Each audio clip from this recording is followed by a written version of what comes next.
students, I'm Kailash Nath, your biology teacher. I welcome you all to Doctor's Biology by Kailash Nath. आज हम लोग chromosomal theory of inheritance पढ़ेंगे। Chromosomal theory of inheritance.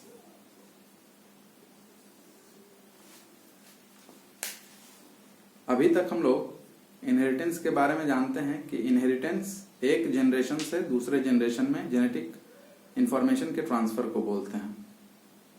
हम लोग Mendel के principles को समझ चुके हैं और पास्ट में क्या हुआ, 1865 में मेंडल ने अपना वर्क पब्लिश किया।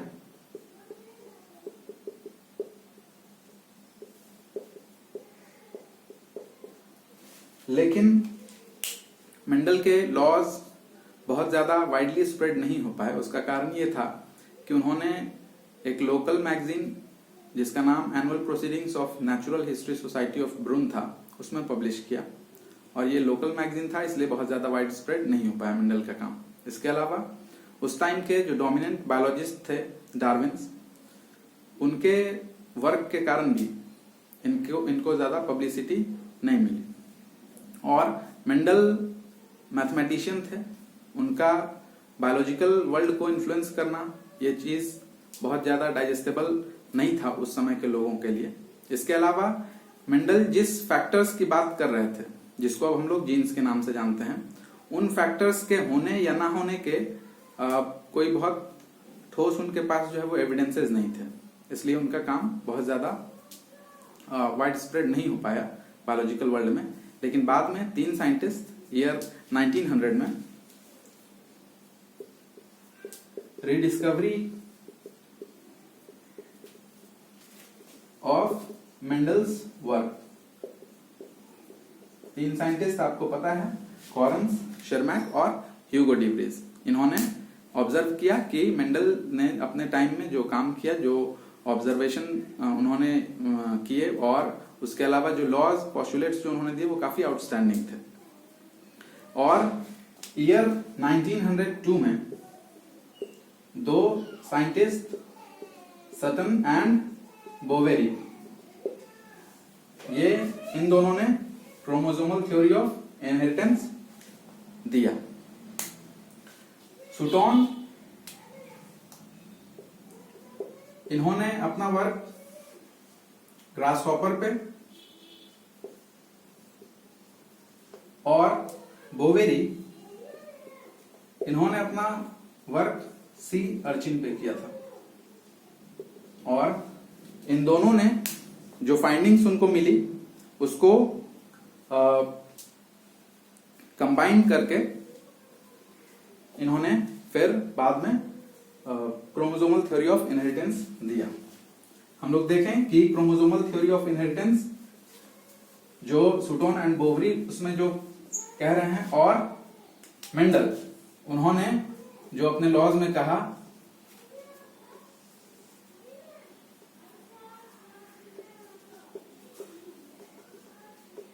उनमें क्या सिमिलैरिटीज है। मेंडल का आपको पता है, हम लोग monohybrid cross, dihybrid cross in सब के बारे में पढ़ चुके हैं। तो मेंडल ने कहा कि फैक्टर्स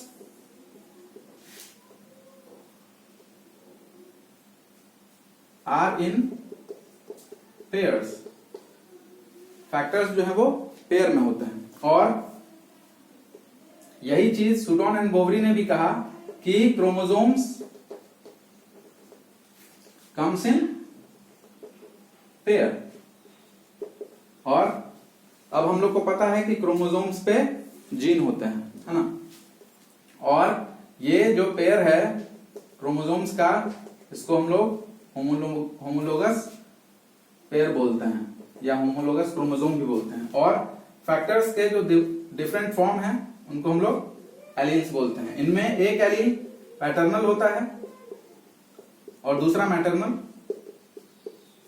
बिल्कुल यहां भी होमोलोगस पेयर में एक जो है वो क्रोमोसोम पैटर्नल होता है और दूसरा मैटरनल। तो ये सिमिलैरिटी थी मेंडल ने जो बताया और सूटन एंड बोवरी ने जो बताया। दूसरा सिमिलैरिटी क्या था कि मेंडल कह रहे थे कि factors can segregate during gamete formation,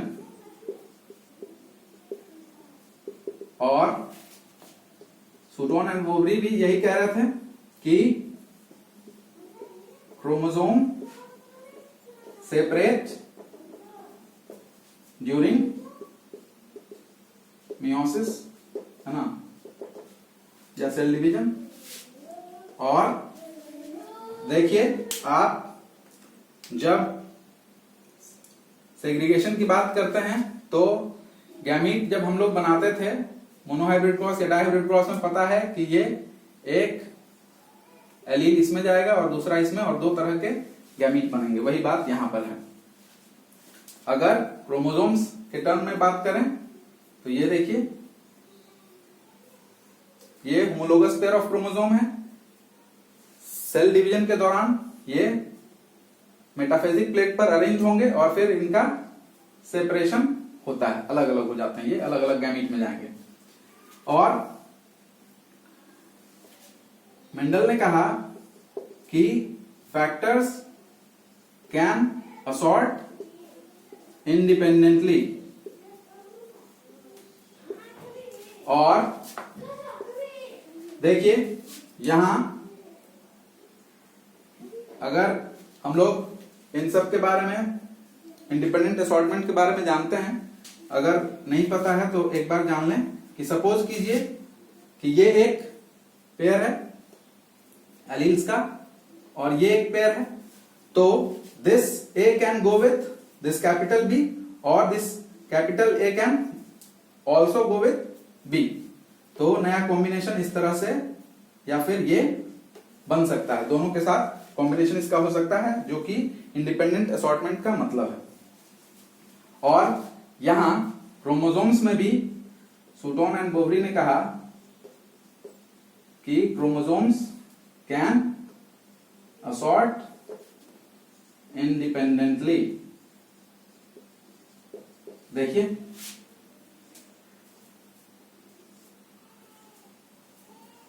ये क्रोमोसोम है जिस पर यहां ए जीन और यहां इसी का दूसरा एलील स्मॉल ए है, और ये यहां पर बी जीन, और इस क्रोमोसोम पे इसी जीन का जो दूसरा सपोज कीजिए रिसेसिव है एलील प्रेजेंट है, तो this chromosome can go with this chromosome जब सेल डिवीजन होगा तो, और this A can also go with this B, जो रिसेसिव पेयर है इस दोनों में से।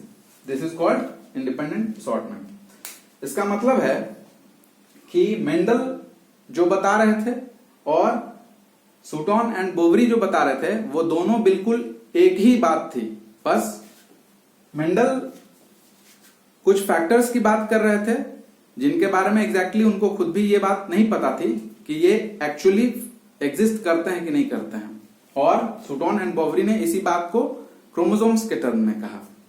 जैसे जैसे हमारी जानकारी बायोलॉजी में बढ़ती गई, सेल की डिस्कवरी पहले ही हो चुकी थी, लेकिन न्यूक्लियस में क्रोमोसोम्स होते हैं और इन क्रोमोसोम्स के ऊपर जीन होता है, ये पता चला। तो पहले हम लोग इनहेरिटेंस के बारे में जानते थे कि inheritance is the science that deals with transfer of genetic information from one generation to another in the form of genes, या जो मेंडल के टाइम में फैक्टर था। लेकिन अब हम लोग रिवाइज्ड वर्जन में ये बात जानते हैं कि जीन तो एक जनरेशन से दूसरे जनरेशन में ट्रांसफर होता है, लेकिन they are present on chromosomes, and actually this chromosome is the structure which is being passed from one generation to the other. और इस तरह से इंफॉर्मेशन का ट्रांसफर जो है एक जनरेशन से दूसरे जनरेशन होता है, और इसीलिए नाम जो है वो क्रोमोसोमल थ्योरी ऑफ इनहेरिटेंस है। तो this is all about chromosomal theory of inheritance. आपसे अनुरोध है कि चैनल को लाइक, शेयर और सब्सक्राइब करें। Thank you.